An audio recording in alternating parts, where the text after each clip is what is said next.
No. You were literally standing Wrong. there. What did you do? Most radio actors did. I found out early on I couldn't work that way. And I devised a stand. I first used a regular musician stand out of the orchestra. And I would put my script with the pages to be read nearest the microphone, and the dead pages I would turn to the far end of the music stand. The audience was never distracted by seeing me as an actor. We worked before a live audience. Turn the pages. We did a remote in Hartford. I was given a musician stand that had a loose swivel head, and in the middle of the show, the head of the music stand flopped toward me.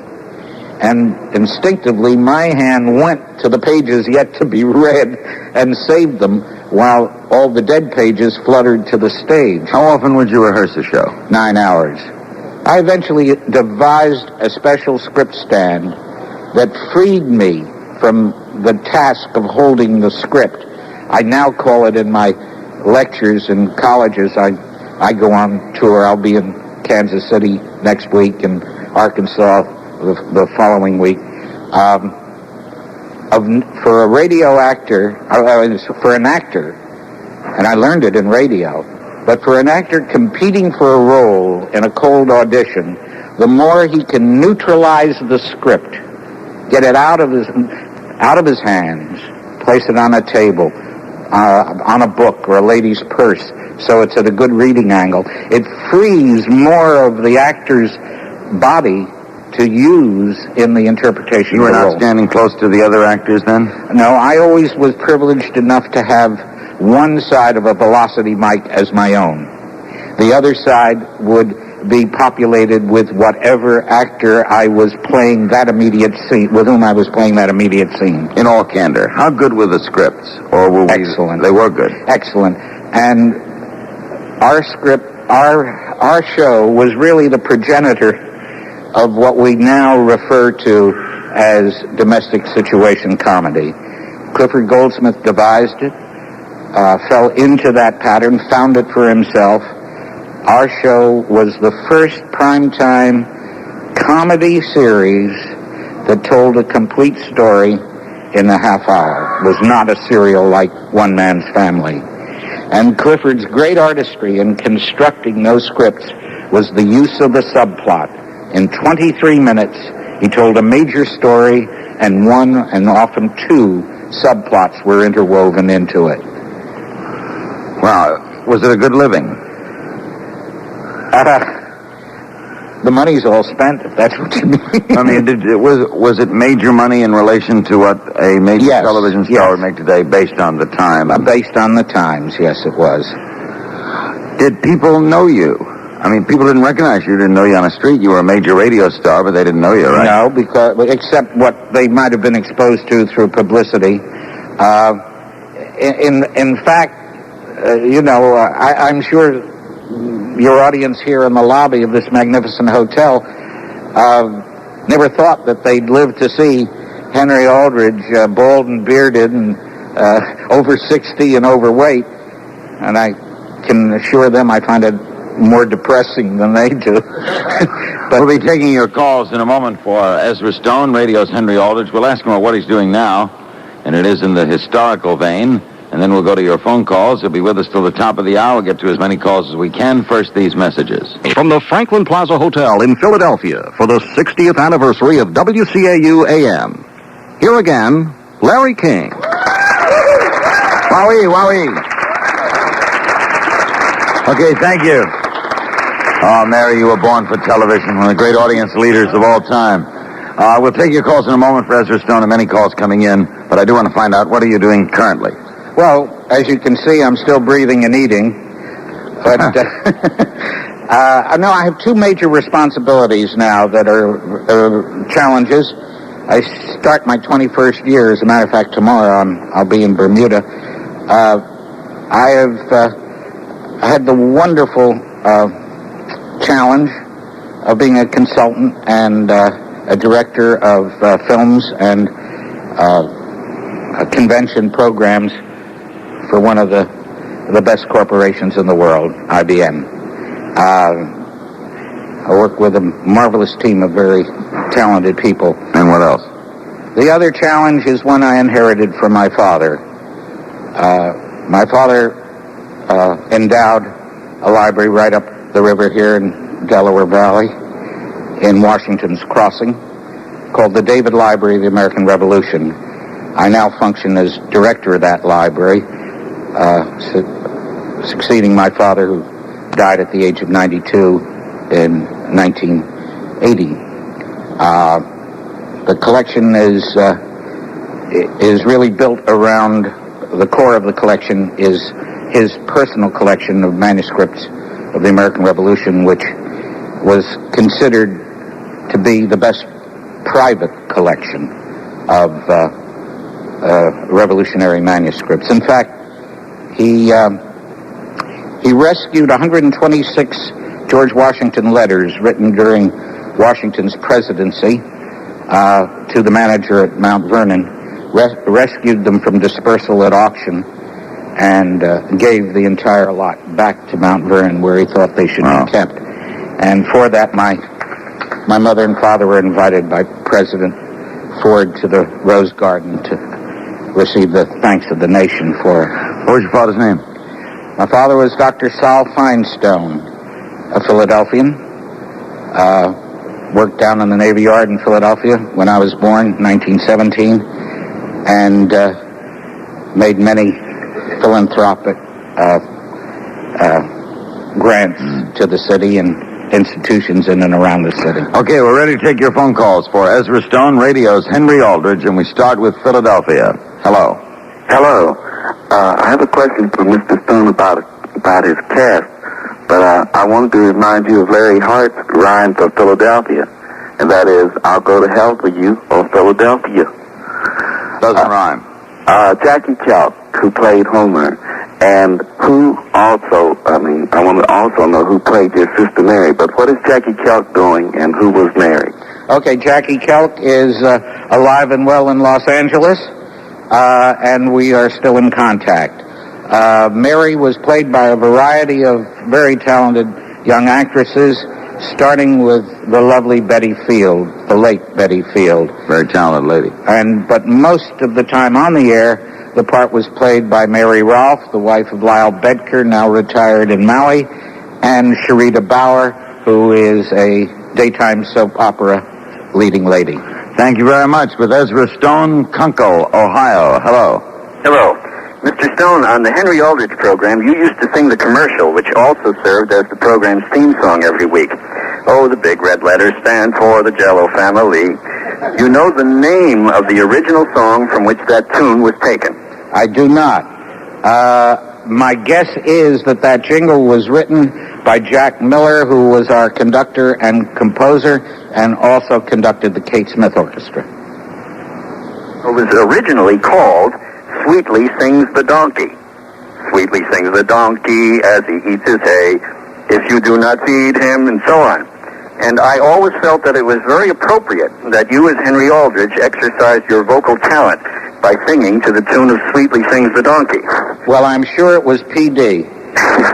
And I appreciate the information. I never would have known if you hadn't called. Well, you have a wealth of knowledge, sir. There's a final hee-haw, by the way, at the end of the original song that is about as musical as the way Mr. Stone's voice used to crack on the word yes-sirree at the end of the song. You bring back fond memories. Thank you very much. With Ezra Stone, Washington, D.C. Hello. Yes, sir. Hello, Larry. Mr. Stone, you're 60 years old, but you're still a star as far as I'm concerned. Well, thank you. I can pull out some of the old tapes of your show and still enjoy them. I wanted to ask you a question about modern radio drama today. Mutual Radio had the Mutual Radio Theater for a couple of years, and it didn't last, although they had some fine actors, Parley Bear and a few other people. And I was wondering, what were your thoughts about radio drama today, and if they ever brought it back, would it survive or go over as big as it did back in the old days? I don't think so. I think only as museum pieces. I think radio is now serving a different function in the communication arts. In fact, indeed, the CBS Mystery Theater is going off. a lot of it's cost. It's hard to compete radio drama versus television drama. Radio drama was tremendous. Its time is gone, right? I think so. You ever hear your old tapes played on nostalgia stations? Yes, I do, and WCAU runs them. Jim McCormick was here. That's right, he is here. And he hosts that show, and it's marvelous to hear a little disconcerting. My wife was hospitalized in July, and right after her surgery, I left the hospital, a nervous wreck, got into the car. The radio is always tuned to WCAU in all our cars and all our radios at home, and heard my own voice, and it was a deja vu thing. It really flipped me. Our guest is Ezra Stone, radio's Henry Aldrich, and we go to Cincinnati. Hello. Yeah, this is Pittsburgh, and I'm calling Ezra Stone. He can hear you. Go ahead. Ezra, was you ever in Fort Dix in 1945? Yes, I was inducted in Camp Upton, and that's where we assembled the cast for Irving Berlin's This Is the Army. But Fort Dix was Second Corps area, and as a member of the Special Services staff of Second Corps area, I played Fort Dix many times as a Master Sergeant. Do you remember the man that was on the lower bunk in Fort Dix? No, because I never spent a night in a barracks in Fort Dix. I thought you had, because then I was in Fort Dix, and I have a card here marked by Ezra Stone, Henry Aldrich. That you wrote for me at that time when we were in Fort Dix. But I was never stationed there, and there were a couple of days, I know. Well, we did do some auditioning at Fort Dix when we were assembling the cast of This Is the Army, but I think I always found a better place to sleep than the barracks. Thank you very much. We go to Cincinnati for Ezra Stone. Hello. Yes, sir. I have a short comment and question.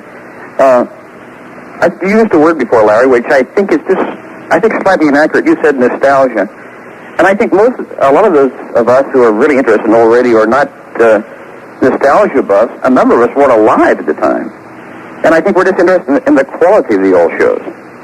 And I personally think when we're all dead and gone, people will still be listening to tapes of Henry Aldrich because it was simply such a great show. Any comment, Ezra? Do you think he's right? It's very flattering, and I don't think I'm the one to judge that. But it does astound and amaze me when a 14-year-old comes up to me at a Friends of Old Radio convention, as one did last Saturday night at the Newark Holiday Inn, and started to tell me the plot of an episode that was aired 35 years ago. It is flattering. There was good work done, certainly on radio, certainly in the comedy and variety field, and certainly in the area of the Norman Corwin Arch Obler shows. Thank you very much. With Ezra Stone, the Bronx, New York. Hello. Henry Aldrich. Yeah, we went through that. I know that, but I've waited 31 years to do that, Mr. Stone. And what's your name? My name is Vilma. Well, come in, Vilma. I want to ask one question. Jimmy Lydon did play Henry Aldrich in the movies, didn't he? He did indeed. Yeah. He's still alive. Jackie Cooper played Henry Aldrich in the movie version of What a Life. Jimmy Lydon then did 7 films at Paramount. I tested for both those roles in What a Life and subsequently, and did not get the part. Jimmy Lydon is alive. Right. He is a very talented director and producer in Hollywood, and was a neighbor of mine, lived on the shelf above me in Hollywood Hills. I met you in 1946 when you were with Special Services when Halloran Hospital out on Staten Island went to Halloran Veterans Hospital. My dad was a patient there, and they had a big show with General Bradley as a guest, and Tex Beneke and the Glenn Miller Orchestra, and I was not disappointed. I mean, in seeing you after listening to you from 1938 through 1946 at that point. Well, you would be now, and thank you for your remembrance. Thank you very much. We're going to pause for news headlines, a word from your local stations, and a full half hour to go with Ezra Stone, radio's Henry Aldrich. We're at the Franklin Plaza Hotel in downtown Philadelphia. The occasion is the 60th birthday of WCAU AM. one of this country's great radio stations. All this week, we're welcoming aboard KCCW in San Antonio. Next Monday night, we'll come to you from the Biltmore Hotel in Phoenix, Arizona.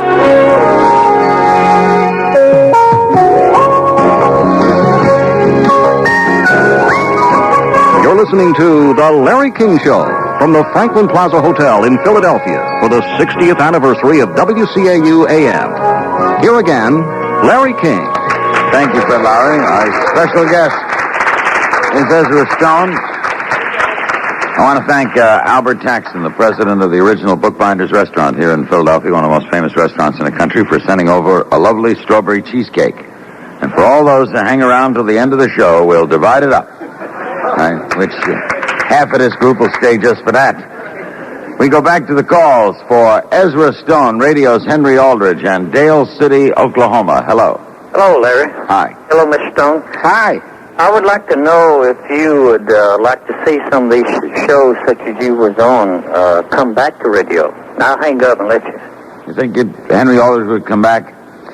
I don't think it would work. I think that the mores of family life of the 30s and 40s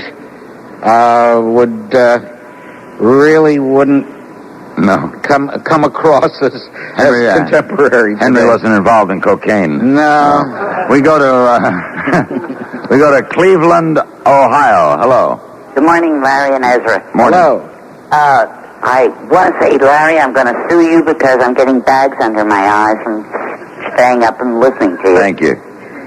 You should see the bags under his eyes. Well, I certainly do enjoy it. And Ezra, I used to be a neighbor. We used to be neighbors of yours in Bridgetown Pike. And my children would kill me if I didn't call up and ask you. Do you remember Ira Knorr? Very much so. Ira is still alive in Langhorne. Is he really? Yes, he built our barn, as you know, and helped us get our dairy herd started. And Pappy is still there. Well, is he still at the same address? Because Yes, he is in Langhorne. Good. I'm sure he'd be happy to hear from you. Thanks so much for remembering Ira. And I want to thank you, too, because he used to take our children when they were real small over your fields, and they knew all your cattle and... Well, we're getting reacquainted with those very same fields now, and it's glorious. And the only difference now is I can't go over them quite as fast as I did, and I have a beautiful little granddaughter. Oh, how wonderful. To take with me. I just know our children would absolutely kill me if I didn't find out about Ira and say thank you for all the enjoyment. Well, you're so nice to call. Thank you. Thank you. Thank you. With Ezra Stone, radio's Henry Aldrich, we go to Gaithersburg, Maryland. Hello. Up for some of that Bookbinders cheesecake in a minute. I want to turn your attention, Mr. Stone, to This Is the Army, which I think was a major part of your career. It was important. I feel that there never was such a plethora of show business personalities in the budding part of their careers, and I wonder if you would just reflect on any or reminisce on anything to do with some of the people or some of the instances. That was the Irving Berlin show. That was the Irving Berlin show. We were 320 men that I had the privilege of assembling and staging that show. And indeed, we did have a roster of most talented men. Burl Ives, Gary Merrill, a long, long list. And we celebrated our 40th reunion last July in Sardis. And out of the 320 men, do you know that 103 showed up? Irving Berlin is still alive. Yes, he is. He is more or less a recluse. But we do get messages from him. This is the Army, Mr. Jones. No private rooms or telephones. That's right. You had your breakfast in bed before, but you won't have it there anymore. That was the song, Oh, How I Hate to Get Up in the Morning, that Mr. Berlin wrote for Yip Yip Yap Hank in World War I. Right. And when we made the film, incidentally, Larry, of This Is the Army at Warner Brothers, I was sitting next to the studio engineer who was checking Berlin's lip sync to that song. And he turned to me and said, if the guy who wrote that could ever hear this monkey singing, he'd shoot him. Our guest is Ezra Stone, Syracuse, New York. Hello. Hello. Ezra, I just wanted to say that I had the pleasure of being at that radio convention this past weekend, and it was great fun to hear you turn the Green Hornet into a comedy. Well, I was being a naughty boy Saturday night, and but it was fun to turn it into a comedy. I'm particularly pleased that you are calling from Syracuse. My dad graduated from Syracuse University in 1915. Yes, I heard you mention that before. And one of his several national awards is an environmental award that's administered by Dr. Palmer, the president of the School of Forestry and Environmental Sciences. Oh, how about that? So it's sure nice to hear from folks in Syracuse. Thank you so much. You do the Green Hornet as a comedy? Well, I kind of hooked it up. I threw in a few updated lines. They threw the script at me as I walked in the room. Jack Grimes developed laryngitis, and they wanted me to play Michael Axford. I had never even heard the show back in the days when it was on the air. I've been hearing them now on Jim McCormick's show. And so I played it for laughs, mostly off the poor sound men. Faithful valet Cato. Right. We go to, by the way, we have lines open if you want to talk to Ezra Stone. He'll be with us for another 20 minutes or so. The area code's 703. The number is 685-2177. We go to Lowell, Massachusetts. Hello. Gentlemen, Mr. Stone, it really is a pleasure to talk to you. My first name also happens to be Henry, and when I was... You have my condolences. I know what you went through. Grammar school, way back about 25 years ago, going to boarding school, we had a house mother who drove me crazy by calling, Henry Aldrich. And when I didn't respond properly, she'd say, you're supposed to say, coming, mother. And I said, but you're not my mother. And she said, well, you're supposed to do this phrase the right way. Something like that, And you do it pretty good. She finally told me all about the Henry Aldrich series, and later on in life, more recently, I started collecting vintage radio shows, and it really is a pleasure to talk to you. Well, thank you. And I'm also, as you know, a native of your state. I was born in New Bedford, as I said earlier. But you do have my condolences. I know what you've gone through with the first name of Henry. Very much. Do you have a question, sir? Well, maybe a brief question. One show that I have in my collection that's kind of interesting is an Armed Forces show, done especially, I guess, for the Armed Forces Network. I don't know if you talked about that a little bit earlier tonight because I've been dozing off and on here, but I guess that would be an additional thing in your schedule. In addition to the repeats that you did for the West Coast, you also did a few Armed Forces shows without commercials and stuff. Is that correct? Well, no, they were taken off our air shows as air checks. And actually, it's interesting. That is how so many of the shows were preserved, Larry, through the years by Army radio engineers in Armed Forces radio stations all over the world during World War II, latched on to those old ETs, the biggest pizza pie plates, and brought them back to the States with them. This was long before the advent of tape, and dug them out of their cellars when tape came around, dubbed them off the ETs onto tape, and that's how they got into the marketplace. Thank you very much, sir. My guest is Ezra Stone, radio's Henry Aldrich. This is the Larry King Show in Philadelphia. Back after the...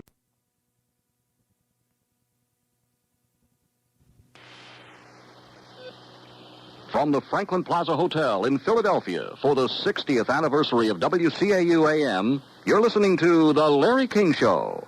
Call Larry now at 703-685-2177. That's 703-685-2177. Let the connection ring. We'll answer when it's your turn. Once again, here's Larry. Thank you, Fred.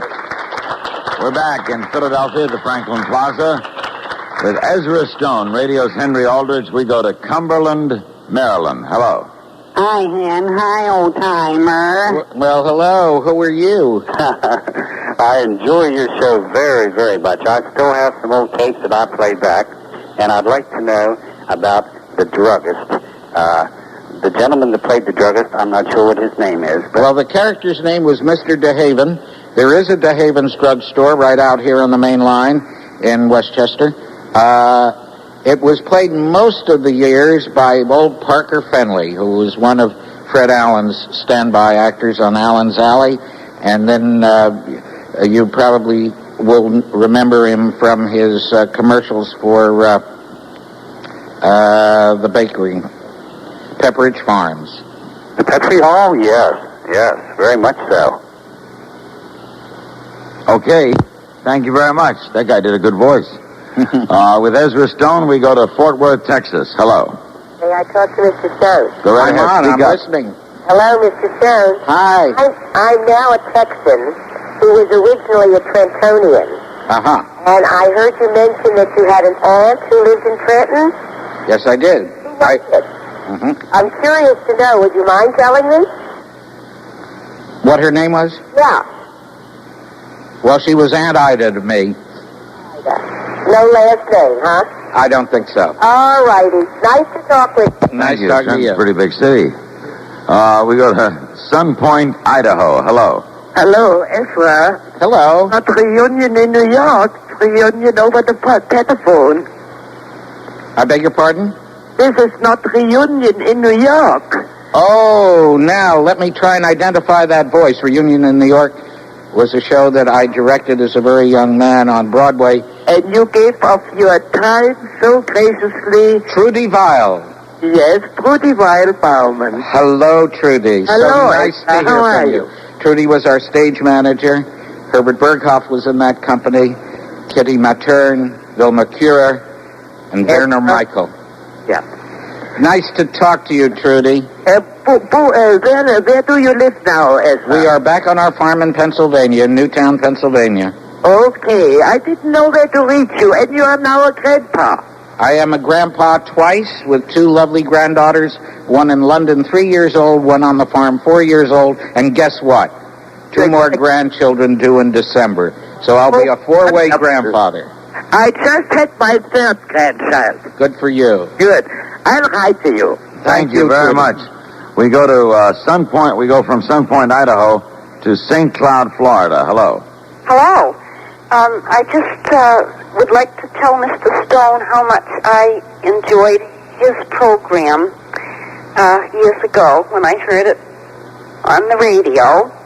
And I feel that radio, the programs that we had on radio years ago, far surpassed any TV programs that we have on the TV today. And I just wish that we could still, have all those things on the radio. All right, let me ask and follow up to that in that context. Do you think the quality of the writing was better? No, I don't. Rod Serling agreed. He told me before he died that the writing was not better. That television is just a more difficult medium. It is, and it is more insatiable than radio. But your caller, I am sure, has enjoyed some marvelous television performances. Mickey Rooney and Bill last year, Danny Kaye and the Skokie show, Friendly Fire that Faye Kanan wrote, and that Carol Burnett. There's marvelous work being done in why television. Why is it tough for situation comedy to last on television as it did on radio? You were the forerunner of it. Well, Lucy's still around. MASH only went down by their own, because of their own wishes. It seems the memory is that more shows lasted longer on radio. I don't know. Maybe I'm wrong. I think it bears attention from some doctor. Did you live with rating books too? Did they give you the ratings? Yes. It was Nielsen and Crosley and Hooper in my day.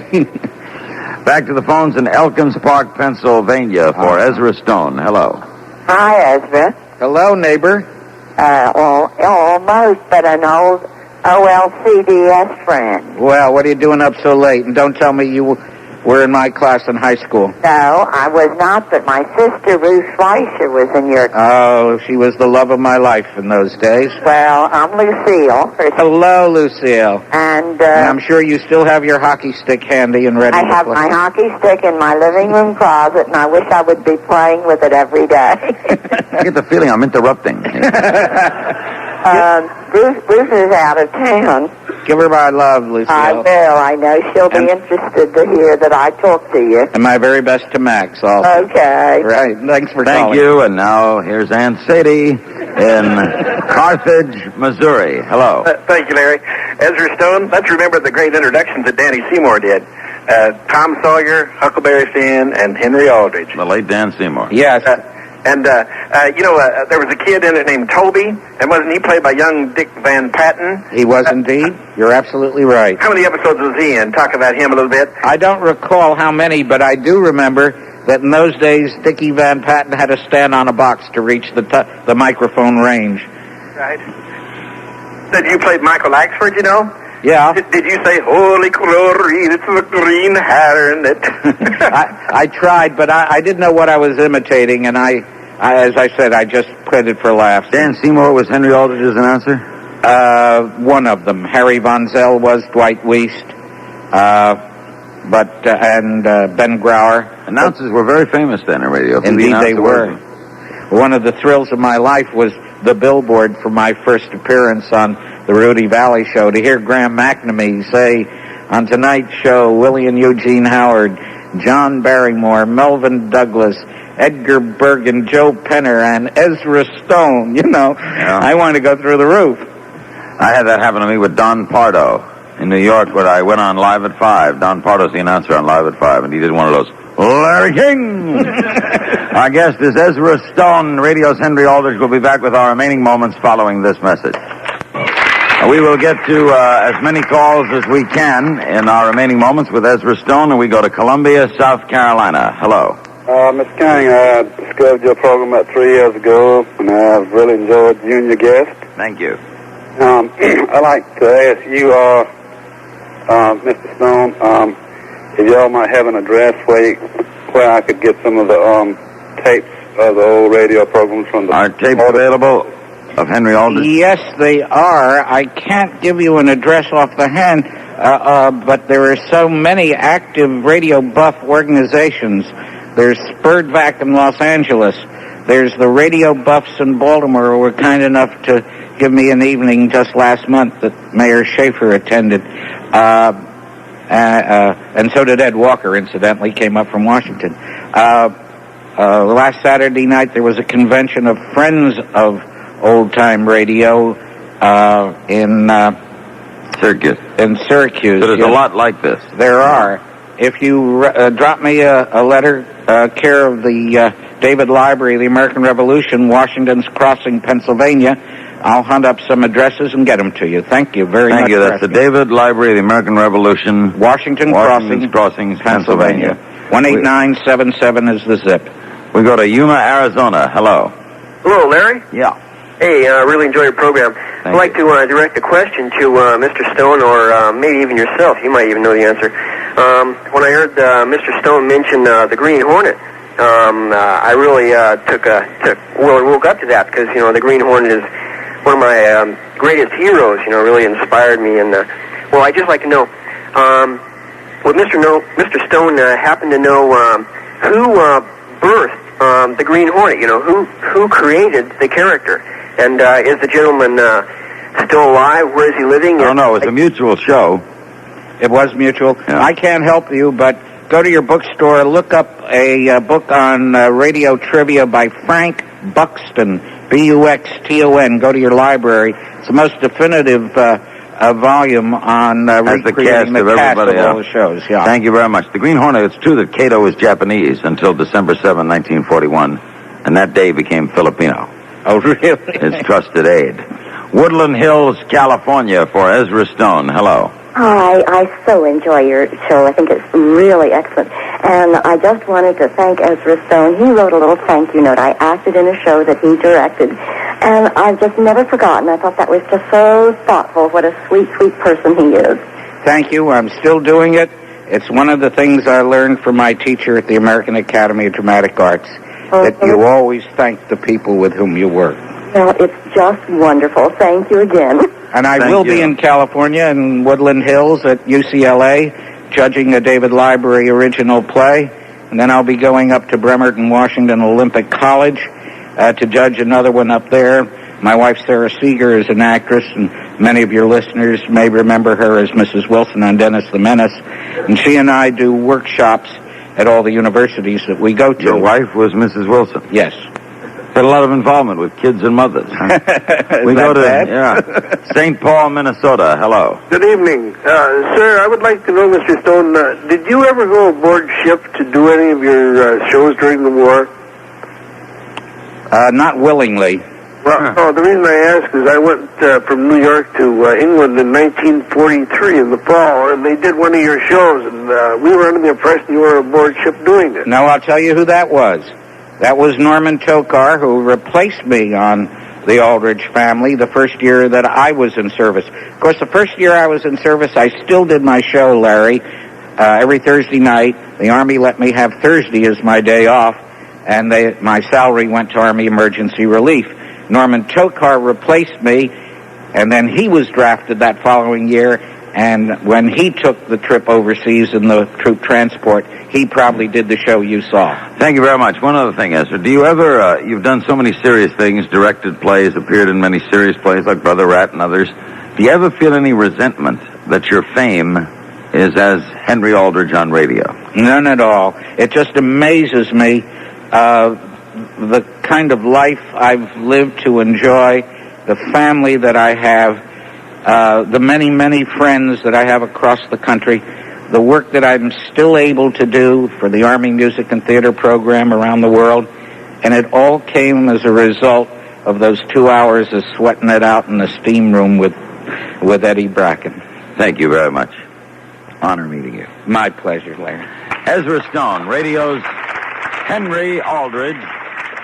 Earlier, our guest was Mayor Bill Green, the mayor of Philadelphia.